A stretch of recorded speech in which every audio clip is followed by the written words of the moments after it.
Perfecto. So let's see here, Sky, how about you be the receptionist here on the left side, a la izquierda, and then Leia, you're the guest on the right side. We're just going to practice a hotel check-in here. Now, pay attention here. When you introduce yourself, Leia, you want to change this out with your personal information, of course. All right. Bienvenida al hotel. ¿En qué le puedo servir? Hola, necesito hacer el check-in. Muy bien. ¿Ya tiene reservación? Sí, me llamo Lea Levis. ¿Cómo se deletrea su apellido?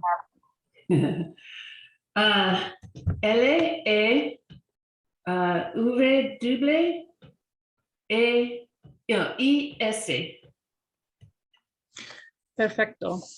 Aquí está. Su reservación es por 3 noches. Así es. ¿Tiene una identificación y una tarjeta de crédito? Claro, aquí tiene. Muy bien, señora. Didn't hear your last name. Lewis. Lewis. Oh, it's right there on your screen. Muy bien, señora Lewis. Aquí tiene la llave. Disfrute su estancia. Muchas gracias. Muy amable. Okay. What does ACS mean? ACS, yeah, I was just going to ask if there's any questions. So ACS it's just a confirmation. So the receptionist here is saying, perfecto, aquí está su reservaciones por 3 noches. So she just asked you how to spell your name. She looked you up in the system and she found your reservation for 3 nights and you're just confirming. Yep, that's it. Basically, ACS is like, and yeah, it's like that. Hola, buenos días, Carly. Hola, bien. Leia, just out of curiosity, it sounds like you're pronouncing your last name with a V, like Levis? So when in France and in Italy, they can't say Louis. The W, they just can't pronounce it. So they almost always call me Levis. Oh, okay. Levis. It's like not saying Leah and saying Leia. Sure, They sure. say Leia Levis. Okay, yeah. I didn't know. So how do you normally pronounce it in English? Louis? Louis. Yeah. Louis, okay, yeah, gotcha. Cool. Yeah, no, just a curiosity. Yeah. So in Spanish, the W, of course, isn't very commonly used. I wouldn't say Levis because they will think that it's a V as in Victor. Oh, okay. So I would just say Louis as you would normally pronounce it, and then just be prepared to spell it for sure. Okay, muy bien. So let's switch roles. How about Leia? You're the receptionist this time, and then Carly, you can be the guest. By the way, any other questions? So we asked about ACS. Any other questions about this dialogue so far? Is disfrute su estancia, is that enjoy your stay? Exactly, muy bien. So disfrutar is a regular AR verb. Here we're seeing it in the command form, and so that's why the E is there. So the command form is like when you're telling somebody to do something. It sounds much harsher than it is, right? we use it all the time. It's when you learn it like, oh, it's a command, like bossing me around. But it's like in this situation, enjoy your stay. So she's telling you to have a good time, right? So okay, go ahead, Leia. Bienvenida al hotel. Okay, puedo servir? Is it me this time or is it Sky? Yeah, Carly, you're the Me? guest. Okay. Hola, necesito hacer el check-in. Muy bien. ¿Ya tiene reservación? Sí, me llamo Carly Ortiz. ¿Cómo se deletra su apellido? Se deletrea O-R-T.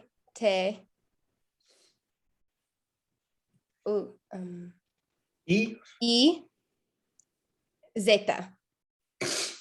Perfecto. Aquí está. ¿Su reservación es por 3 noches? Así es.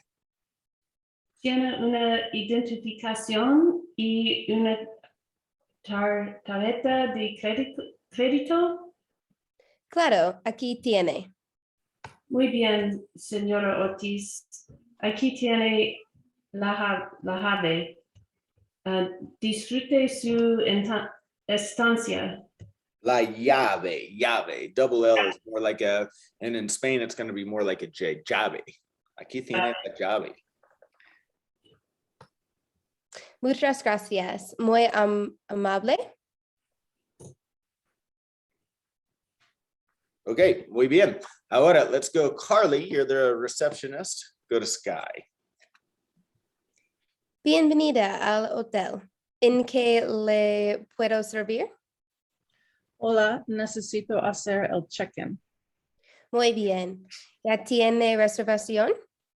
Sí, me llamo Sky Minery. ¿Cómo se deletrea su apellido? Apellido. Apellido. Se deletrea M-I-G-N-E-R-Y.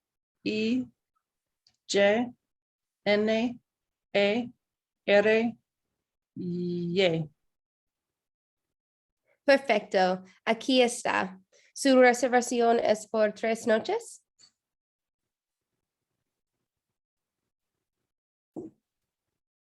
Sky. Oh, sorry, I couldn't hear anymore. A CS. ¿Tiene una identificación y una tarjeta de crédito? Claro, aquí tiene. Muy bien, señora, and then remind me how to say her last name. Minery. Minery. Aquí tiene la llave. Disfrute su estancia. Muchas gracias. Muy amable. Okay, nice job, everybody. Muy bien. So this next little section that we're going to go over is from the other book that I've had you buy, which is the 5 Easy Steps to Speak Spanish with Confidence book. So this is just more like study advice, kind of help you figure out what to do outside of class. And I'm just talking about the first step, which is kind of just the foundation of having you set up your Spanish studies to really motivate yourself, make it your #1 priority, and kind of cater your Spanish experience to your own personal goals with learning the language. So the first easy step is to start by writing about your objectives and your inspiration. So going outside of actually the Spanish studies per se, but getting a notebook and writing down your objectives and your inspirations. And I'm telling you this just because I did everything when I was trying to learn how to speak Spanish. I studied in high school, in college, I did immersion trips, I did software trips. And it was really hard for me. And the only reason why I speak Spanish today and that I'm able to teach Spanish is because I would not give up. So I actually came to a point in my Spanish career when I was living in Spain. This was after studying Spanish for a couple of years in high school, not getting anywhere. I decided to get on a plane and go to Spain, and I was doing the full immersion thing, and I was just miserable. I was having so much, it was so hard for me. It was really, really hard for me. So I was ready to give up. And right when I was about to give up, I called my mom. I was in Barcelona. She was here in the United States. I was 18 at the time. And, she's like, if you're really that miserable, because I'd been there for a couple of weeks and I was in these Spanish immersion classes where my teacher did not speak any English and I did not speak any Spanish. And it was 4 hours a day of blah, blah, blah, blah, blah. And then on top of it, I was living with the Spanish host family. So I wasn't at a hotel or in student dorms or anything like that. I was with a family from Spain. Again, they didn't speak any English. So I went a couple of weeks with just not being able to communicate with anybody and just feeling so incredibly uncomfortable. So before I decided, when my mom offered to buy me a plane ticket to come home, I said, okay, well, let me think about it. In Spanish, we call this consultar la almohada. Consultar la almohada, which means to consult the pillow, to sleep on it. It's always been one of my favorite Spanish sayings. Anyways, before I went to bed that night, I sat down and I realized I was at a crossroads. This was my make it or break it moment, right? So I wrote down a list of why I wanted to learn how to speak Spanish.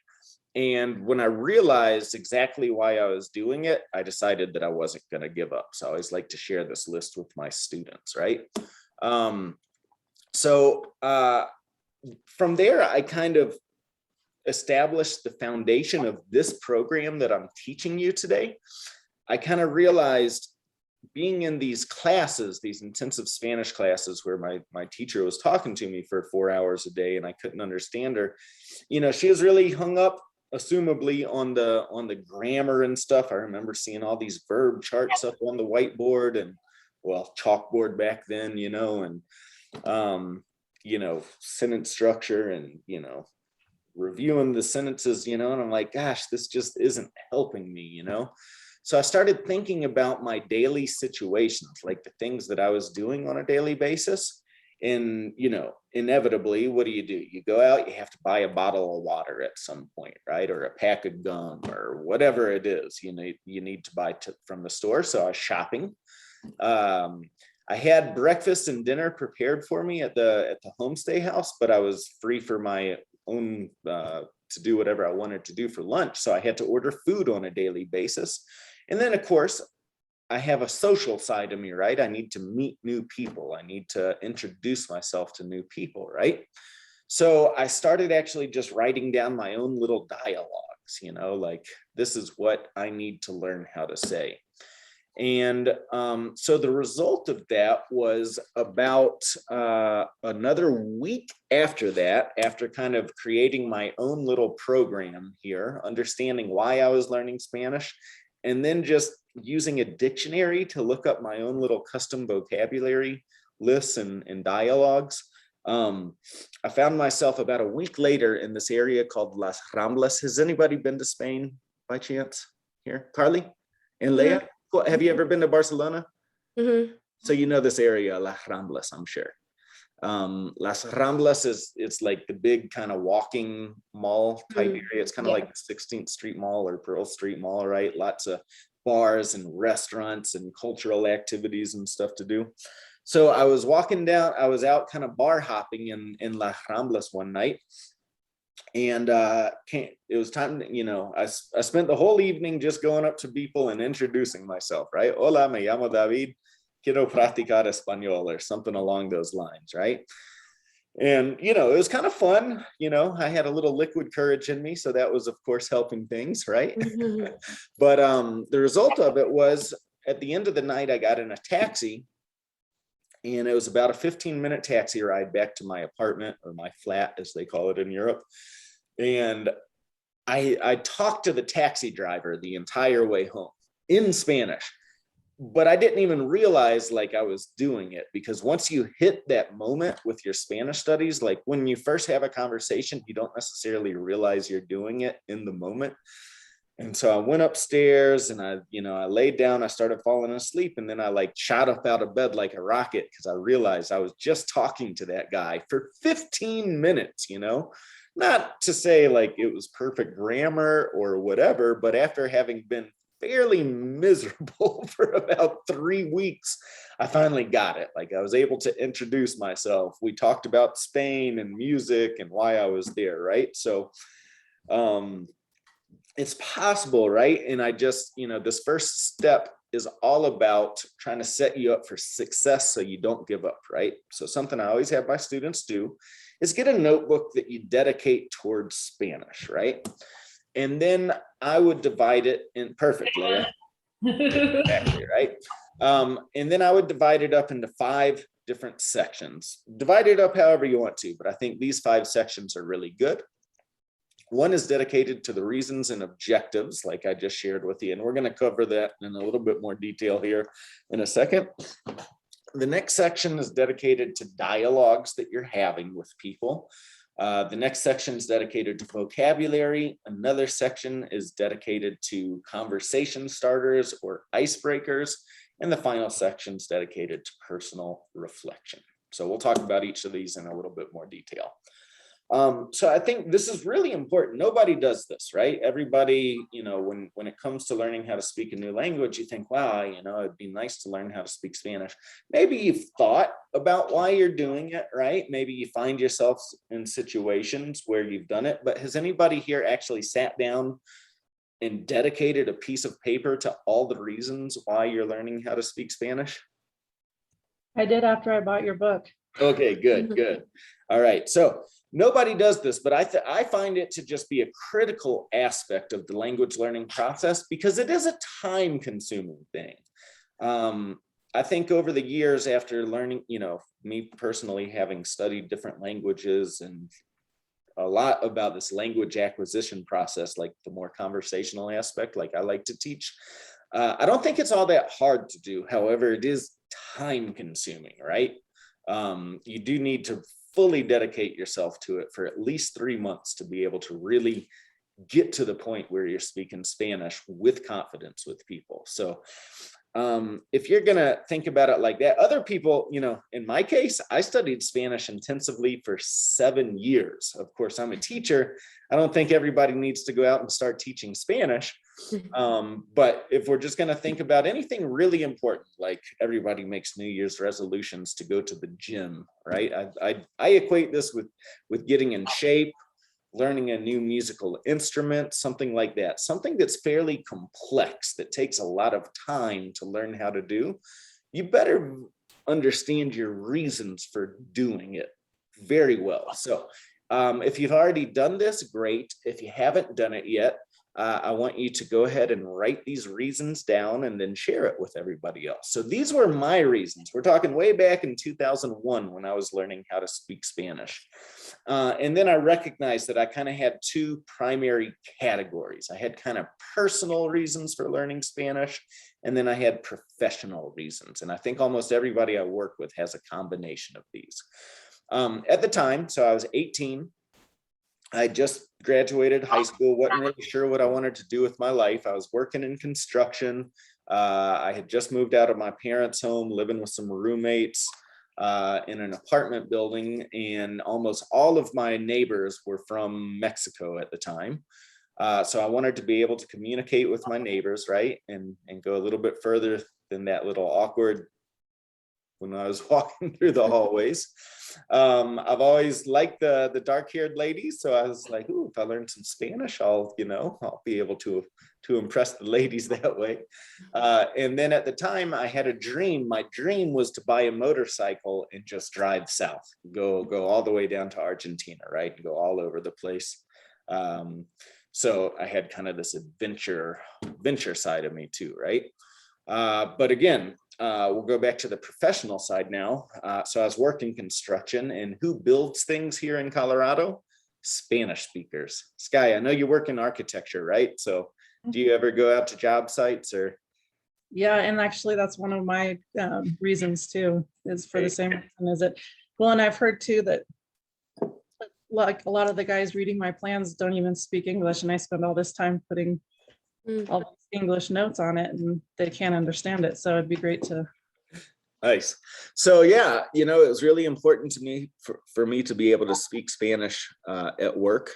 And it was just amazing. It was like in just that little short amount of time and the very little progress that I'd made with Spanish, they already put me in an elevated position on the job site, because we had a situation where the general contractor and his crew all spoke English and nothing but English. But every crew that came in, the painters, the landscapers, the drywallers, the roofers, they were all Spanish speakers, So I was the only one on the job site that could speak a little bit of Spanish and English. And so right off the bat, it kind of put me in an elevated position. So that was cool. I did not want to work construction for the rest of my life. So I figured speaking Spanish would enhance my resume. And then I just, this is right at the time where globalization was getting a big spin. And I figured it'd be very helpful to be flexible with where I lived and worked. So if you haven't done it yet, go ahead and spend a few minutes to try and write down your personal reasons and your professional reasons and anything else you can think of. And then we'll share it with the rest of the class. Okay.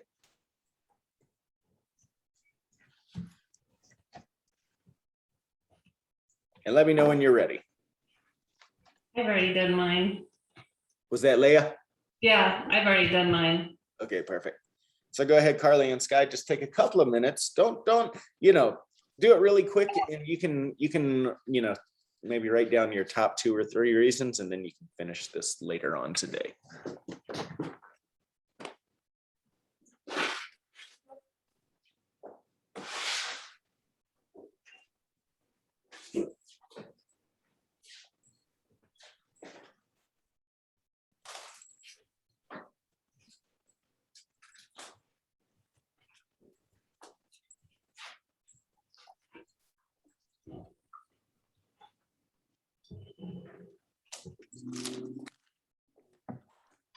All right, I'm ready to. All right. Carly, you too? Yeah, okay, cool.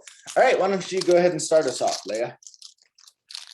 Well, mine is actually quite simple, but incredibly powerful. And I think we talked about this before. It looks like my son is going to marry a young lady from Madrid, and her family does not speak English. And I'm going to be there over the holidays, and I want to at least be able to try something, so that they don't, my son doesn't have to constantly translate for me.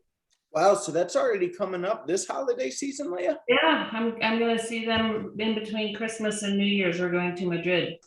Nice. Well, we still have, you're really putting my theory to work here. Somebody to speak Spanish in 3 months. Super intense. So yeah, and both my younger son has 10 years of Spanish, so he actually speaks the best of the 3 of us. And then my older son clearly is living with Teresa, and he's learning really fast. So Nice. Well, I'm gonna really look forward to talking to you in the new year to see if you have either proved me right or proved me wrong. That I can teach somebody how to speak Spanish in 3 months. Nice. No, that's a fantastic reason, and really powerful. And that may, later I'd like you to kind of continue thinking about other things, like, could you use it at work? Could you use it here in the community? Do you have any other travel plans or anything like that? But certainly, your son is getting married and establishing a new family. And, it may now be the implications of speaking with her parents, with the new in-laws, right? But the extended family. What about when the grandkids come? Are they going to be living in Spain, or? They're actually living in Switzerland. Okay. But I suspect that, so my sons are both Italian. I think you guys know that. And I grew up in Geneva. That's where the French comes from. And then I married an Italian, but he passed away a few years ago. So I suspect my grandchildren will, because their mother's mother tongue is Spanish, their mother tongue will probably be Spanish. But they will also speak English, and they'll be living probably in a French-speaking part of Switzerland, but they will also learn Italian. So it's a multicultural, multilingual, and I got to be a part of it. I have to be a part of it. Sure. Nice. Awesome. How about you, Sky? Yeah, so I already talked about it a little bit, but it's just like what I said before, that I'd love to be able to communicate with, like you said, almost everyone on a job site is Spanish speaking. And then it was a huge surprise to me to hear that I was talking to one of my coworkers, the construction manager, and we were talking about something that was on the plans. And I said, well, it's all on the plans. And he's like, well, none of the crews speak English, so they can't read your plans. And I was like, I don't know why that never occurred to me before, but that blew my mind. And I'm like, well, how great would it be if I could do plan sets in Spanish? So that'd be great for my work. And then my other motivation is that I would love to travel and maybe even live part-time in Mexico or some other Spanish speaking country. So I'd love to be able to communicate. Nice. Perfect. How about you, Carly? So my husband is actually Colombian. He's lived in the States since he was a kid now, but his family still lives in Colombia, and his mom is mostly Spanish speaking. She can speak in English, but kind of the same Christmas thing. I'm going to try to surprise her at Christmas with some Spanish, because we've been together for a long time. So it's really important to me. And we'll be going to Colombia for an extended period of time next year. And so I want to be able, to kind of hold my own in conversation. And then also professionally, I'm a copywriter and my company is international and we're doing a big marketing campaign in Puerto Rico next year. And I'd like to contribute to that and, just as a resume builder even. So. Nice, nice. Wow. So I've got two people testing my 3-month theory here on the call. Wow. Okay, good. No, you can do it. You can do it. I mean, you've seen, we've only been together for what, 2 weeks, 3 weeks now.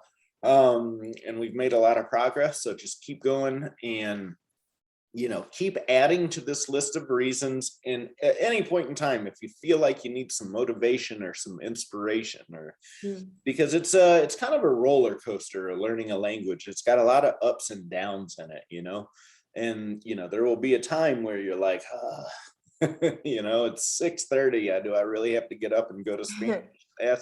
So just keep that list handy, and anytime you feel like you need it, review it and it'll help to motivate you.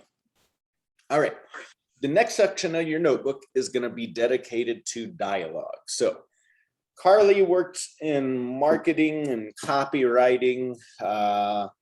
Leah works in high tech, right? Cisco high tech, and is traveling to Spain to meet the in-laws. And then Sky works in, architecture and construction. So you three have 3 completely different paths for your daily routines, what you do on a daily basis, the reasons why you're learning Spanish, a little similarities with the family stuff, right? A little Sky, you had some similarities with me with like job site, workplace Spanish, right? But at the end of the day, 3 different paths. So what another section, and I think this is the most powerful section, is going to be dedicated to real life dialogues that you're actually having on a daily basis. The trick here is it has to be real and relevant and practical to your daily interactions with people. Because I can only teach you kind of a generalized Spanish, right? It's going to be up to you to kind of learn what you need to know. And the faster you can learn these, like I shared my example when I was in Spain, right? What did I need to learn how to do? I needed to learn how to buy stuff and order food, especially the ordering food at restaurants. I can't tell you. I'm very particular about seafood. I love seafood if I know like the history of it. And so I'm very cautious of it. But in Spain, they eat a lot of seafood, and I can't tell, like when I got there, like I was just pointing at stuff on the menu. I had no idea what I was ordering, right? And I would get every now and then a seafood dish like that I could not eat, like I couldn't do it, right? So that was super important to me to let, after doing that for a couple of days and getting meals that I couldn't eat, I quickly learned what a sandwich was. Sandwich, that was a hard one. And then I learned how to say ham and cheese, right? Sandwich de jamón y queso. And so then I lived up for about 2 weeks on ham and cheese sandwiches. And then I finally started realizing like, oh, my teacher's never going to teach this stuff to me. I have to learn how to have these, conversations with people on my own. So that was probably the most helpful thing that I did. But you start like writing down a dialogue, right? So imagine first round, write it in English, just like you would have it in English, right? So here's just like a little fake dialogue I made up, right? So imagine I'm having a conversation with my wife, right? So this is what it looks like in English. And then after I've written it out, the trick here too is also to make it simple. Try to simplify the conversation, right? Don't try to make it super complex. Have, 3 to 5 exchanges back and forth, questions and answers. Because if you could go on and write a whole book about this stuff, and then you'll be completely lost. So try and keep it simple. For the time being, also be aware of what we're learning in class. So far, we're just in the simple present tense. So if you're having questions about like, what did you do last night? Or what are you going to do this weekend or whatever, like just be aware that you're changing, past, present, and future. And so far, we've only touched the present tense, right? So keep it at your level as well. And then translate it, right? Translate it over to Spanish, or bring it to class, and we can start to kind of go, give everybody a chance to kind of ask some questions at the beginning of class every time to personalize your conversations here, because sometimes the way you would translate it isn't actually how they would say it in Spanish. But at least this will give you kind of a base for what you're doing. And then you can also start identifying certain categories of vocabulary that you're using on a day-to-day basis to build your own vocabulary list, which brings us to the next point, which is all about learning vocabulary. By the way, I want to go back to the dialogue point. You can try to think of it on your own, right? But with the invention of this, it's all right here. Everything that you need to learn how to say is already right here. Look at your text messages, look at your emails, and look at your social media posts. And, if you go back, just from the last week, look at the last, a great place to start would be to look at your last, make sure it's an exchange, right? It's got to be a back and forth with somebody, but look at your last 3 text message exchanges. Look at your last 3 email exchanges and your last 3 Facebook exchanges, and you'll get a really good idea of the vocabulary that you're actually using. Because sometimes we think like, oh, I talk about this all the time, and then we look at what we're actually talking about it, and it's a little bit different. So A quick question, just when you say hola amor, can you say that to your child, or is it only to your, like your lover, your husband or wife? yeah, it's just it's a term of endearment. So I could say hola amor to Teresa, or to my son. Okay. Yep. Muy bien. All right, so that brings us to our next step, which is the 3rd category, I believe, which is about vocabulary. So if you've done the dialogues, you should be able to start identifying vocabulary categories. So I say categories just because when I study vocabulary, I think it's helpful to study it by a category to keep you it just makes it a little bit easier, right? The idea with the dialogues, if you're taking them from your text messages and your email exchanges with people, is it's real conversations that you're having with people, which makes it extremely relevant. So to put this into perspective, absolutely nobody in this class is a doctor, right? So if I started going into really detailed information about, medical vocabulary, everybody would get bored, right? It's boring. It's not useful. You're not going to go out and start talking to doctors all of a sudden just for kicks because you're learning medical Spanish in class, right? So you want to make sure that the vocabulary that you're learning is relevant. Again, this word is so important, relevance. I came across a number a few years ago, this guy that was given a presentation in China about teaching languages. In his research, he was a PhD focused on linguistics. In his research had found that most people use the same 1,000 words for about 80% of their daily interactions. However, my 1,000 words, when I say the same 1,000 words, it means your 1,000 words are the same words that you're using on a daily basis. They're not necessarily the same 1,000 words that I'm using, right? So I'm a teacher. I'm always talking to people about doing homework and studying and memorizing and preparing for tests, right? But you probably aren't having those conversations with people that often. Maybe now that you're studying a language with me, right? But typically speaking, you probably wouldn't talk about that all that often. So you have to make it relevant to your daily life, and the dialogues will help you identify what's relevant.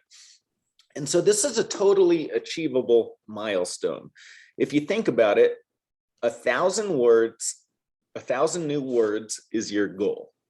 You want to learn 1,000 new words in Spanish, and you'll be able to speak Spanish.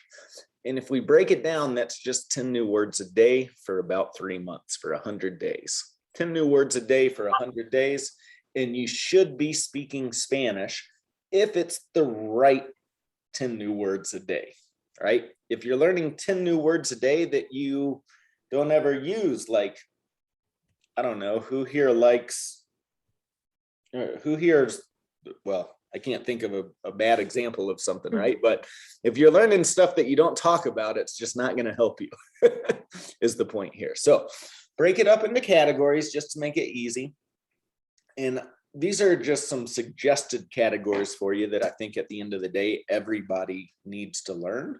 But we've got food, right? The food category is so important because you're about to get on a plane and go to Spain, it sounds like, Leah, in just a month. Carly, you're going to Colombia in a month or for the holidays? Next year, yeah. Next year. So, I mean, it you want to be able to order food, trust me. This category I like a lot, vocabulary for the home, because then you can start like using little sticky notes like this and just start labeling stuff around your house, because then it makes it more of an immersive experience for you, even being at home. So write down la pared, which means the wall, and stick it on the wall. Write down el gabinete and stick it on the cabinets. Write down el escritorio and stick it on your desk. La computadora on the computer, right? And it just, it gets your mind focused on Spanish. It keeps it constant in your life, right? There's also something that's called culture shock. And culture shock is just like a psychological problem. It's a real thing. I've studied it intensively. It's got 4 different stages, but subconsciously, if you're in a new country and in a new environment, especially where a new language is being spoken, at the subconscious level, if you don't know how to say everything that's in your surroundings, you're going to be slightly anxious, slightly perturbed, right? And so the more you can learn how to just say everything, like look around the room right now and learn how to say everything that you can see in the room. And that will help you with your confidence and your well-being. We can apply that same thing to office and work, because most people spend most of their time at work. And then things that you like, of course, and we'll see this in the next slide about our conversation starters, your daily activities, your hobbies, the things that you like. These are the things that you're going to talk to new people about, right? So make sure you know how to talk about your, the things that you like to do, because that's how we make conversation with new people and make friends with new people. So moving on along, any questions about the vocabulary list? These are my suggested categories again. Customize it to however you, whatever you want to do, whatever you want to learn.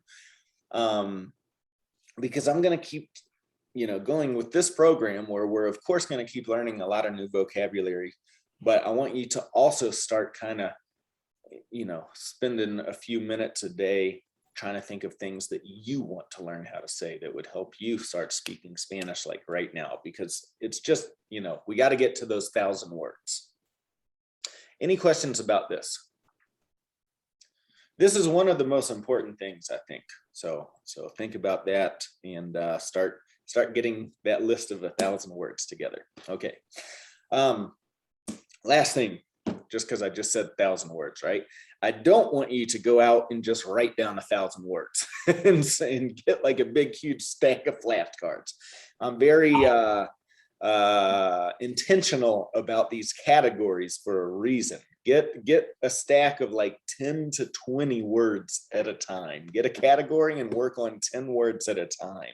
Because I one time had a student that brought me like this many flash. She was so frustrated. She's like, I can't learn this language. And I was like, well, show me what you're doing. And she got out this huge stack of flashcards and she starts going through. I'm like, no. That's why you're not getting it. So I want to be very outspoken about that.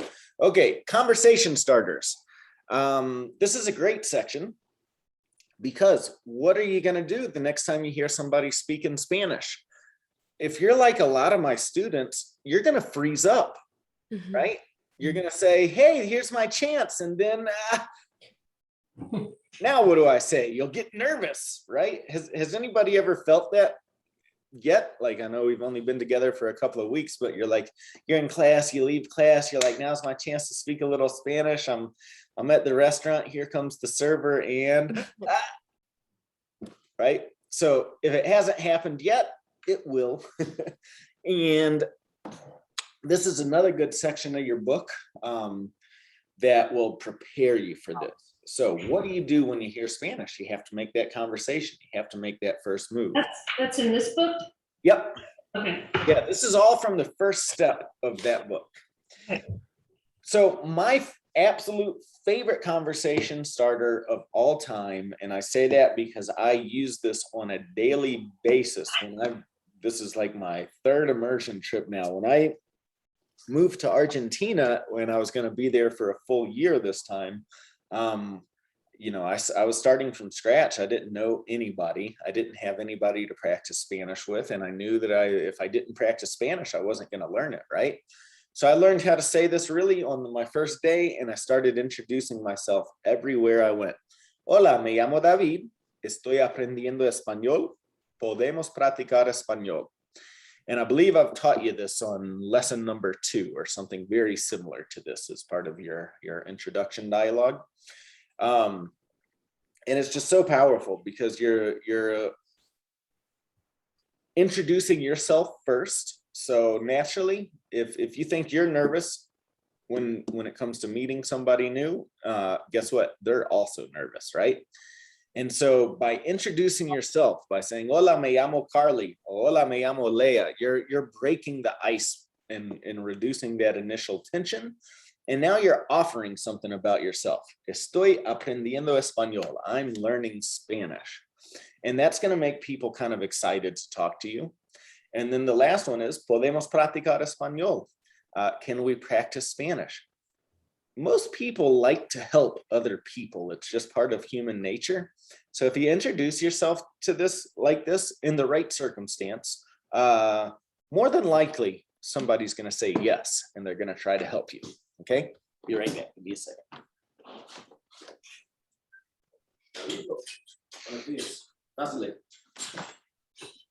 All right, these next 3 also work in just about any situation. ¿Qué te gusta hacer para divertirte? What do you like to do to have fun? The next one is, ¿cuáles son tus intereses? What are your interests? And the last one is, ¿qué te hace feliz? What makes you happy? At the end of the day, you can add to this, right? If you're going up to people on the job site, Sky, you might want to have some conversation starters prepared about construction, right?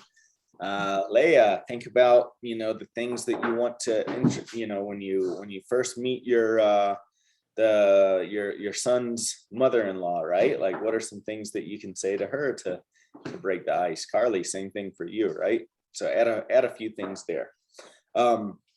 So let's just go around the room and ask each other these questions to get a little practice in with this, Sky. So Sky, go ahead and introduce yourself to Leah and ask her these 3 questions.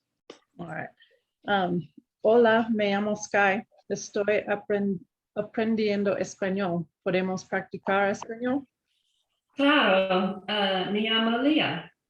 A mucho gusto. ¿Qué te gusta hacer para divertirte? Me gusta caminar en las montañas. En la montaña. Me gusta caminar en la montaña. Me gusta caminar en la montaña. ¿Cuáles son tus intereses? How do I say that? Intereses. Intereses. Ahí está. Mis intereses son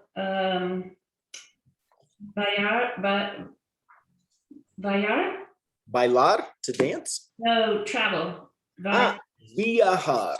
Viajar. And so just so you know, like, here would be a good way just to say me gusta, right? To answer this with me gusta. Me gusta viajar. Me gusta viajar. Yeah. ¿Qué te hace feliz? Ma familia. Mi familia, muy bien. Mi familia me hace feliz. Excelente. All right. Now, Leah to Carly. Hola, me llamo Lea. Estoy aprendiendo español. ¿Podemos practicar? Estoy aprendiendo. Aprendiendo. Estoy aprendiendo español. ¿Podemos practicar español? Hola, me llamo Carly. Sí, ¿Qué te gusta hacer para divertirte? me gusta practicar yoga. Ah, c'est bien. ¿Cuáles son tus intereses? Me gusta practicar yoga y viajar. ¿Qué te haces feliz? ¿Qué te hace feliz? ¿Qué te hace feliz? Mi gato, sometimes.